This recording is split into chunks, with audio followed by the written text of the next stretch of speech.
Hi, my artifact is a collection of scenes from the documentary The Social Dilemma that came out in 2020. The communicators in this artifact are the people that are being interviewed that used to work for big companies such as Instagram, Twitter, Facebook, etc. And they are relaying how they believe social media has infected the upcoming generation and the compulsive need to check your notifications and how it can affect your well-being. Now, the audience for this would be me, Gen Z, people that have been using their phones for a very long time. And they are trying to bring awareness to the serious situation facing the future of our children. The documentary really goes into how there's been increased suicide rates and increased depression over the last couple of years. And all of this is, of course, due to social media. So, the application of this is that the overall message that social media and our phones in general are addictive impacts my personal life very much. I really want to change my virtual footprint. I feel like I'm on my phone way too much. And part of this is due to the fact that I work for UTSA Student Activities and I help run their social media. So although I don't try to be on my phone, it's really hard to not to, because that's what I have to do for work. So I'm currently trying to minimize my screen time and spend time with my family and turn my notifications off. However, it's really difficult to do that because I have friends that live all over the country, and if I want to connect with them, I have to do so through my phone. They're not just right down the street for me to go talk to.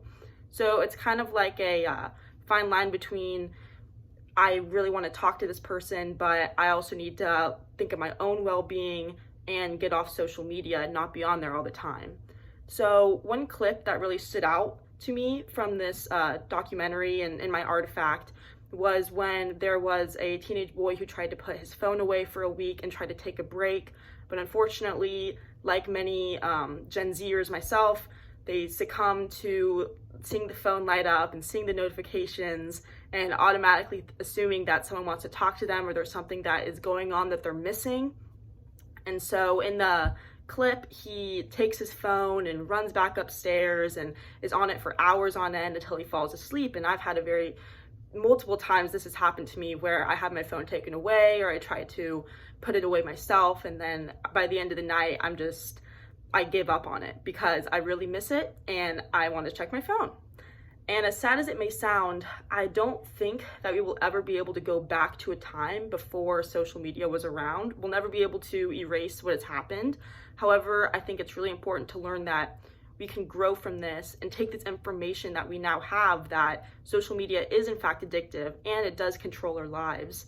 And we can start to make these changes and implement them for future generations. We have children that are going to be raised with social media constantly. I remember that I downloaded my first app when I was in 6th grade, and every day after school I was on it, and it really just it affects you. It affects your self-worth, it affects your self-confidence.